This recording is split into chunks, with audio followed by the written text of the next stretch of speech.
दोस्तों नमस्कार, जय हिंद, जय आयुर्वेद। दोस्तों आज जिस औषधि पौधे की जानकारी लेकर आए हैं वह सैकड़ों रोगों की अद्भुत औषधि है। इसके पौधे का सलाद के रूप में भी प्रयोग किया जाता है तथा ऊंट घोड़ों को भी खिलाया जाता है। इसकी खेती तिब्बत भारत में की जाती है तथा इसके औषधीय गुणों के कारण विदेशों से भी इसके बीजों को मंगाया जाता है। इसके पंचांग में आयरन, प्राकृतिक आयोडीन, फास्फोरस, खनिज पदार्थ, सल्फर आदि तत्व भरपूर मात्रा में पाए जाते हैं। इसके बीजों में एक सुगंधित तथा उड़ने वाला तेल होता है। यही नहीं, यह दर्द पीड़ा नाशक, भूख को बढ़ाने वाला, गैस को खूब पास कराने वाला, कृमि कीड़ों का नाश करने वाला, खून साफ करने वाला, कफ को निकालने, महीना लाने, मूत्र खुलकर लाने वाला तथा बल शक्ति को खूब बढ़ाने वाला होता है। यही नहीं दोस्तों, यह वात रोगों में भी बहुत ही गुणकारी औषधि है। दोस्तों अगर पेट में दर्द रहता है, कभी मीठा मीठा तो कभी तेज उठता है, पेट में आंतों में मरोड़ उठती है, गैस ठीक से पास नहीं होती, तो हालो बीज, मेथी बीज, कलवज्जिका, काला नमक तथा यावनी सभी का बराबर मात्रा में चूर्ण मिलाकर रख ले। अब इस चूर्ण की 3 से 5 ग्राम तक की मात्रा में सेवन करने से पाचन शक्ति खूब बढ़ जाती है और समस्याओं का नाश हो जाता है। दोस्तों अगर कब्ज रहती है, पेट साफ नहीं होता, मल सख्त आता है, तो दोस्तों चंद्रसूर्य के बीजों को 8 गुने पानी में रात को भिगो कर रखें। दोस्तों सुबह उस पानी को 50 ml की मात्रा में पीने से कब्ज का नाश हो जाता है और मल पतला होकर निकल जाता है, आंतों की सफाई हो जाती है।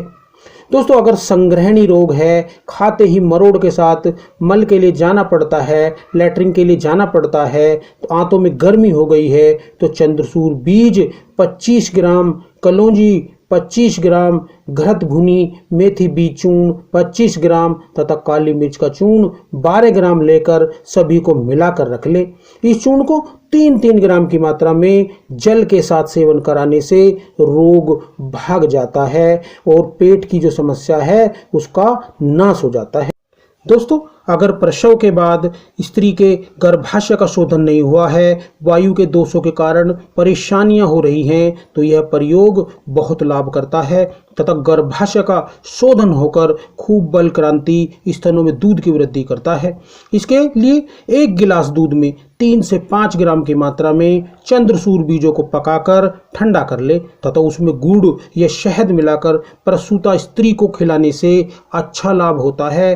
दोस्तों ऐसा 4 सप्ताह तक करना चाहिए। यह क्षीर पाक कहलाता है और यह क्षीर पाक प्रयोग खूब बल शक्ति बढ़ाने वाला, गृद्धसी यानी साइटिका, कमर के दर्द, वात रोगों में भी बहुत लाभ करता है। इसी तरह दोस्तों अगर प्रमेह है, वीर्य की परेशानी है, मूत्र के साथ जाता है, मूत्र साफ व खुलकर नहीं आता है, तो हाल्यो बीज 100 ग्राम तथा अनंत मूल काली 50 ग्राम दोनों का जौकुट चूर्ण बनाकर रख लें।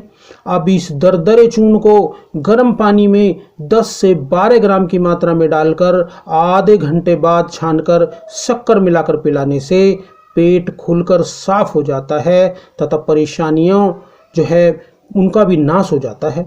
इस प्रकार चंद्रसूर बहुत गुणकारी जड़ी बूटी है और यह प्राचीन काल से ही प्रयोग की जाती रही है। दोस्तों इसे चंद्रसूर, चंद्रिका, हलो, अशेलिया, हल्यू, अलविराई, सीपदान, गार्डन क्रेश तथा लेपिडियम साटिबुम आदि नामों से जाना जाता है। इसके गुण लघु, स्नग्ध, पिच्छल होते हैं तथा चंद्रसूर का रस कटु व तिक्त तथा विपाक भी कटु ही होता है। इसकी प्रकृति यानी तासीर की बात करें तो यह गर्म प्रकृति का होता है, अतः यह बूटी कफवात का शमन करती है, कफवात दोषों का नाश करती है। दोस्तों चंद्रसूर के बीजों का ही औषधि के रूप में प्रयोग किया जाता है।